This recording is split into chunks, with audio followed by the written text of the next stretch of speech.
भारत और चीन के बीच नजदीकी क्या हुई? हमारे ही एक मित्र को दिक्कत हो गई। हालांकि हमारे शत्रुओं को भी दिक्कत हो रही है।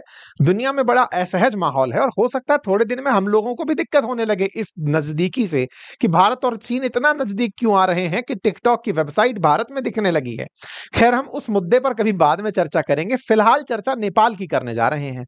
हमारी करीबी और हमारे मित्र नेपाल के साथ दिक्कत खड़ी हो गई और वो कैसे हुई आज के सेशन में हम बताएंगे।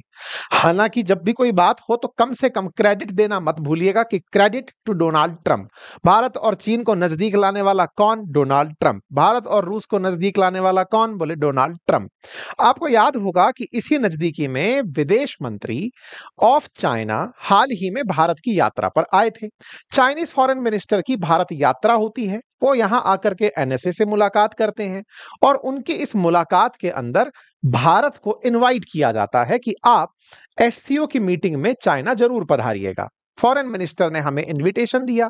वांग वी ने कहा कि हाँ, आप आइएगा। प्रधानमंत्री ने कहा जरूर पहुंचेंगे। हमने इस पर सेशन भी किया अपनी पाठशाला पर और हमने ये बताया कि जब वो यहां आए तो हमें बहुत सारे तोहफे देकर के गए। हमारे पास बहुत सारी सौगात देकर गए और उन सौगातों में उन्होंने हमसे कहा कि हम आपको वो सब दे रहे हैं जो कभी चाइना ने अमेरिका को रोक दिया था देना।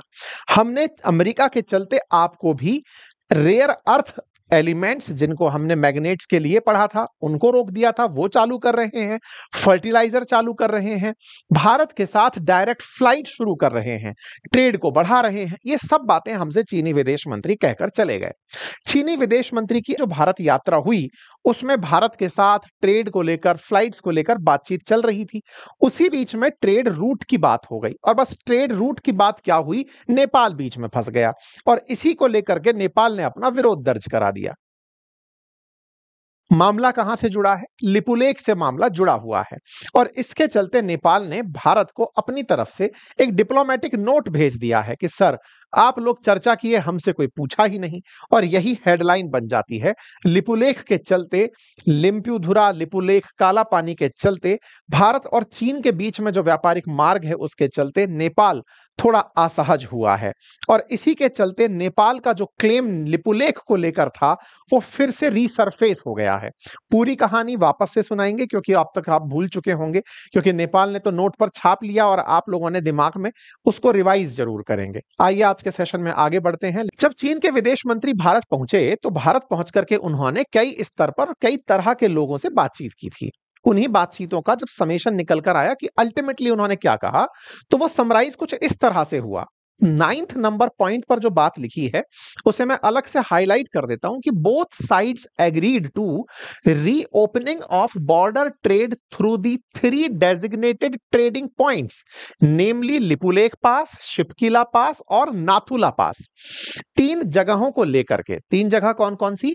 लिपुलेख पास, शिपकिला पास और नाथुला पास। इन जगहों से वापस से बॉर्डर के माध्यम से व्यापार करने की इजाजत दे दी गई, या फिर यह कहिए कि हम लोग यहां से जमीन के साथ व्यापार कर सकेंगे, बाई रोड व्यापार कर सकेंगे। आप पूछेंगे अब तक चीन के साथ व्यापार कैसे होता है?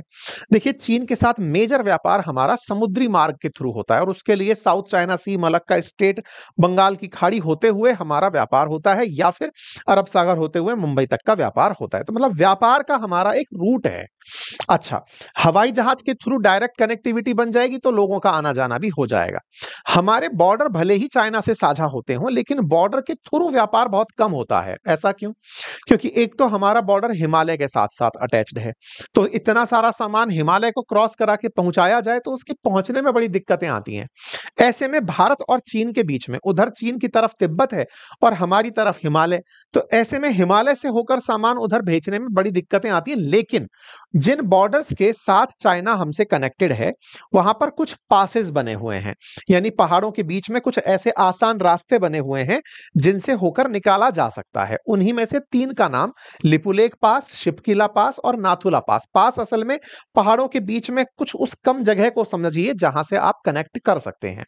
अब जब इन पासेस की बात कर रहे हों कि यहां से होकर कनेक्टिविटी बनती है, तो ऐसे में इनसे फायदा किसे होता है? तो बॉर्डर के आसपास रहने वाले जो लोग होते हैं ना, जैसे भारत के अंदर लिपुलेक पास के पास इस तरफ रहने वाली जो ट्राइब्स हैं, उन्हें अगर चाइना से व्यापार करना है, तो उनके लिए बॉर्डर ट्रेड बहुत मायने रखता है। अगर वो लोग मतलब वहां से उठा करके सामान को और निकल करके समुंदर के थ्रू जाने लगेंगे तो बड़ी दिक्कतें आएंगी। ऐसे में तिब्बत से सामान इंडिया में भेजना हो, जैसे कि नमक है, बोरोक्स है, पशु उत्पादन, जड़ी बूटियां, तमाम चीजें हैं, तो उसके लिए बॉर्डर रूट बहुत काम के रहते हैं। और इसी वजह से हम लोग बॉर्डर के थ्रू होने वाले ट्रेड की बात करते हैं। इतना ही नहीं, अगर हमें कैलाश मानसरोवर की यात्रा जानी हो तो भी हम इन्हीं ट्रेड रूट्स को जनरली लेते हैं। पैदल यात्रा है, इधर से निकल जाएंगे, अदरवाइज पूरा घूम के जाओ, फिर चाइना घूम घाम के वापस चल के आओ, तो एक लंबा पाथ बनकर आता है। ठीक है साहब, इसी को ही जब हमने चर्चा में लिया, नेपाल, भारत और चीन के बीच में चर्चा से निकलकर आया, तो नेपाल इसके विरोध में उतरकर खड़ा हो गया। उन्होंने चर्चा में अपनी तरफ से कहा कि सर, नेपाल और भारत के बीच में घनिष्ठ और मैत्रीपूर्ण संबंधों की भावना है। ऐसे में ऐतिहासिक संधियों और समझौतों, तथ्यों, मानचित्रों, साक्ष्यों के आधार पर कूटनीतिक माध्यम से दोनों देशों के बीच सीमा मुद्दे को सुलझाने के लिए प्रतिबद्ध रही है। अब इस स्थिति में अगर आप लोग ऐसा कर जा रहे हैं, तो इसके खिलाफ नेपाल के जो लीडर्स हैं वो अपनी संसद में बोलना शुरू हो जाते हैं। वो कहते हैं इंडिया चाइना नजदीक आ रहे हैं, हमारी जमीन को यूज कर रहे हैं। कौन सी जमीन है जिसको लेकर के ये बात होती है? इतनी बात कि एक सांसद तो उठकर ये तक कह देते हैं खुद के प्रधानमंत्री से कि सर, अगले महीने सितंबर में जो आपकी भारत यात्रा है, किसकी, केपी शर्मा ओली जी की भारत यात्रा है, सितंबर में आना उनका प्रस्तावित है। बोले सर आप मत जाइएगा, मतलब आप वहां मत जाइएगा, भारत हमारे क्षेत्र की सीमा का सम्मान नहीं करता। कौन सी जगह के सम्मान की बात हो रही है? तो मैं आपको याद दिला दूं, आज से 2-3 साल पहले ये काफी चर्चा में रहा था। लिपुलेख पास का जो क्षेत्र है, जिसमें काला पानी की जगह को लेकर के ये सारी बातें हुई थी, आइए मैं अब आपको वहां लेकर चलता हूं। एक बार मैप से इस बात को समझते हैं। देखिए, ये जब हम भारत का मैप देख रहे होते हैं, तो नेपाल असल में हमारे जो पहाड़ी राज्य हैं, जैसे कि हिमाचल प्रदेश, उत्तराखंड, इन्हीं से कनेक्टेड है। तो उत्तराखंड से ये कनेक्टेड है। तो नेपाल और उत्तराखंड के बीच में ये जो कनेक्शन पॉइंट है ना, ट्राई जंक्शन, भारत, चाइना और नेपाल का, असल में विवाद इस जगह को लेकर के है। ऐसा क्या विवाद है भाई इस जगह को लेकर के, जिसको लेकर के ये बातें हो रही हैं?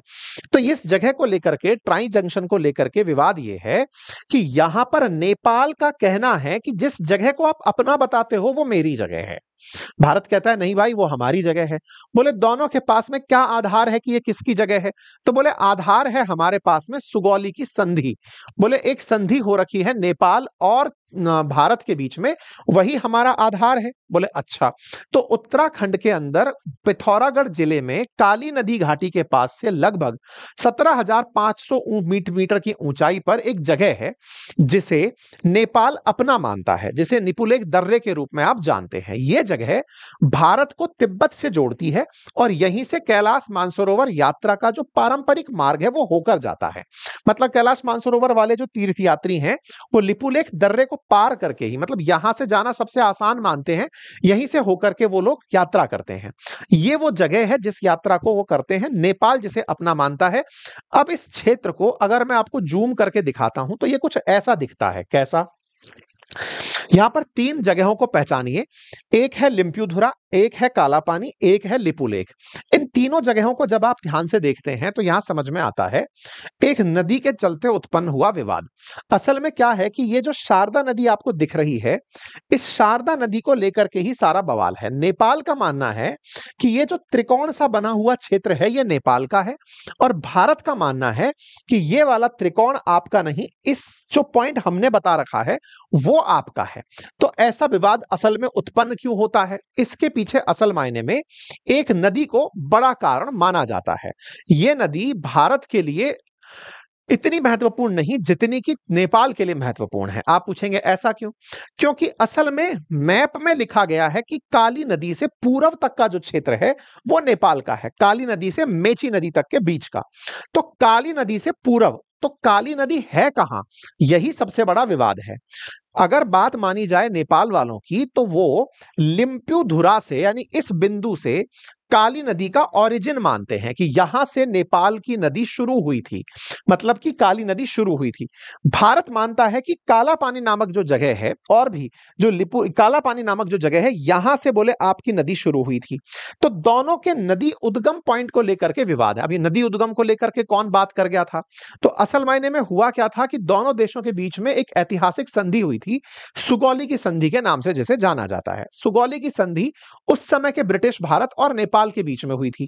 वर्ष 1814-16 के बीच में नेपाल और ब्रिटिश भारत के बीच में जंग हुई थी, जिसके चलते नेपाल के बड़े हिस्से को ब्रिटिशर्स ने कब्जे में ले लिया था और उन्हीं कब्जों में से ये वाली क्षेत्र भी कब्जे में आए थे। और ये तय हुआ कि जब अंग्रेज यहां से चले जाएंगे तो जो ब्रिटिश भारत है वो भारत रह जाएगा और सुगौली की संधि में जो चीजें तय हुई थी वही आगे चलती चली जाएंगी।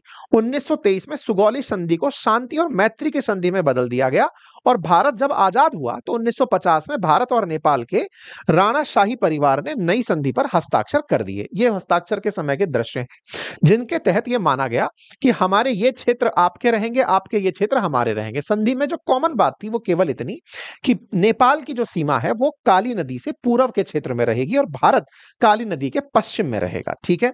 लेकिन नेपाल ने इस काली नदी का ओरिजिन लिम्पियुधुरा से माना हुआ है, वहीं भारत इस लिम्पियुधुरा से इसका ओरिजिन नहीं मानता। नेपाल का मानना है कि काली नदी यहां से ओरिजिनेट होती है और भारत का मानना है कि वो काली नदी नामक जगह से ओरिजिनेट होती है। महाकाली नदी के पश्चिमी हिस्से को नेपाल का अधिकार नहीं है।